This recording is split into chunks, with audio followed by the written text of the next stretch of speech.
Well, there was this girl. What did you do? Nothing. Really, it was just kissing. And then what? And then nothing. I stopped it. Wait, when did Leonard become such an insufferable jerk? Wasn't he supposed to be the likable straight man of the group? Let's be honest, every sitcom needs one. An audience surrogate who's at least a little grounded in reality. Someone who can shake their head in disbelief at the annoying antics of our more cartoonish characters. Someone we can relate to. In the case of The Big Bang Theory, Leonard Hofstadter was our guy. Or at least he was supposed to be. As the years dragged on, Leonard's character steadily deteriorated while the rest of the cast was allowed to grow into actual, productive members of society with healthy, robust relationships. By the end of the show's run, though, Leonard was arguably just as annoying as Howard was in the first season. So how did our most unassuming nerd go from fan favorite to fan frustration? Seriously? You're getting career advice from a psychic?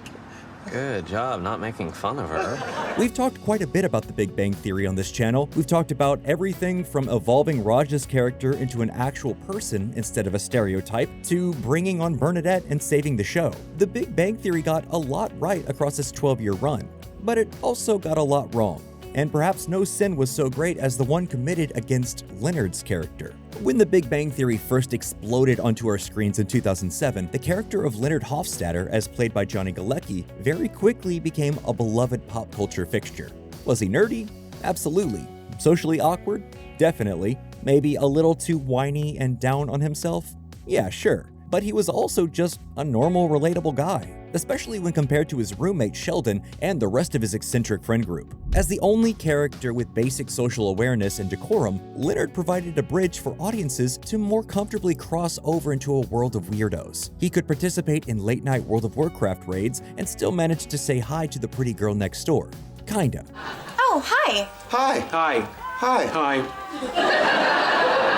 Hi? He anchored the rest of the cast by admonishing the worst of their behavior, yet still struggling with his own insecurities and indulged in unconventional hobbies. And that made him endearing, not just to viewers, but to that pretty girl next door. After several seasons of ups and downs, Penny eventually succumbed to Leonard's dorky charms, and by the show's finale, they even tied the knot and started a family. Is there a better match made in sitcom heaven than the ditzy blonde and nerdy boyfriend archetype? It almost sounds like the plot of a happily ever after style fairy tale. But while Leonard's story might have ended in sitcom perfection on paper, it was kind of a nightmare in practice. By the time The Big Bang Theory aired its final episode in 2019, most of the characters had seen some tremendous growth in their personal and professional lives. Howard and Sheldon saw especially big developments, with Howard maturing out of his pathetic attempts at womanizing to become a genuinely loving husband, father, and astronaut. And the socially ostracized Sheldon going on to win a Nobel Prize with his wife Amy. Sure, both of them got their respective girls in the end, but the real triumph was how their characters changed over the course of the show. They became robust people rather than dorky caricatures. They learned from their past mistakes and worked on their most negative traits to improve themselves. And from those improvements came their successes. Hell, even Raj learned to talk to and respect women.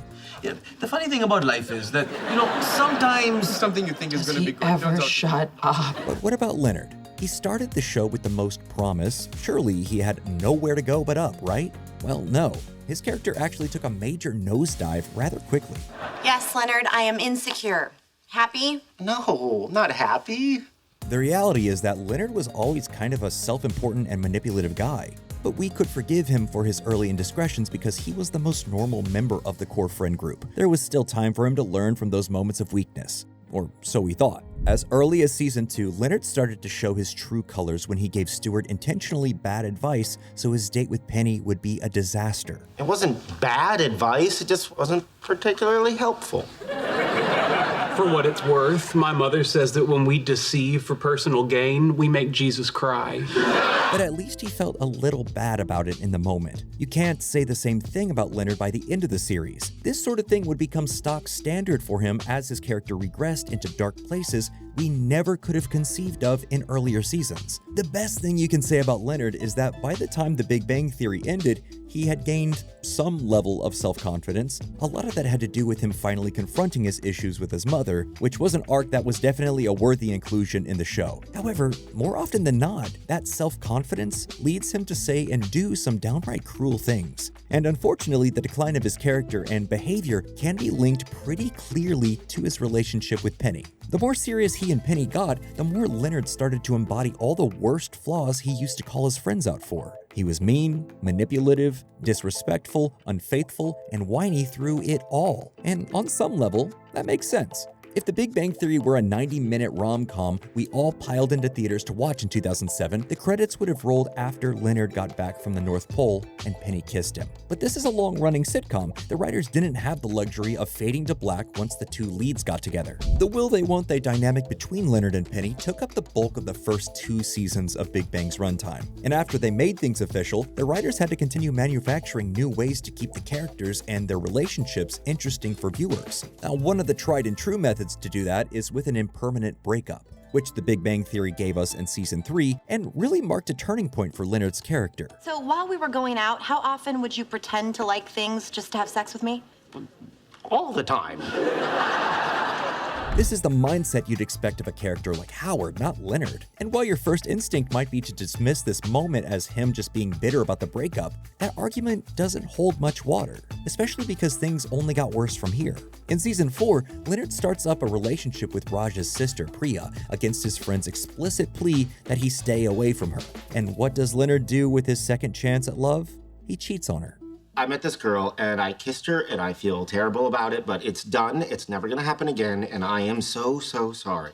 But as frustrating as Leonard is to watch, his actions are not his fault. I mean, they are, but it's really the fault of the writers for making him so annoying. Considering what a middle-of-the-road kind of guy Leonard was originally written to be, it's no surprise they struggled to find ways to keep his story fresh. It's almost impossible to write your show around the straight man after he's achieved whatever goal he's first set up with. Just look at the Ted Mosbys and Jim Halperts of the world. Sooner or later, they're either going to be upstaged by more entertaining characters, or they'll be twisted into unlikable versions of themselves for the benefit of fleeting dramatic storylines. On How I Met Your Mother, Ted took a backseat on his own show so Barney could step into the lead role. And on The Office, Jim was made into a corporate drone who belittled his wife's accomplishments and almost ruined his marriage. And Leonard? Well, he suffered from both of these regrettable phenomena. He was both pushed to the sidelines to make room for the other characters' arcs while simultaneously having his own character and relationship assassinated. Presumably, the writers saw the boring path his personal story was headed down and asked themselves, what would really happen if a nerdy guy stumbled into a relationship with a woman he thought was out of his league? And the only answer they seemed to come up with was a disproportionate ego, jealousy, and infidelity. We all know how this ends, though. After a few tumultuous seasons of often insufferable drama, Penny and Leonard did get married, after he admitted to cheating on Penny in the season 8 finale. Did you ever do anything like this since Nope, we've been never. Oh, that's too bad.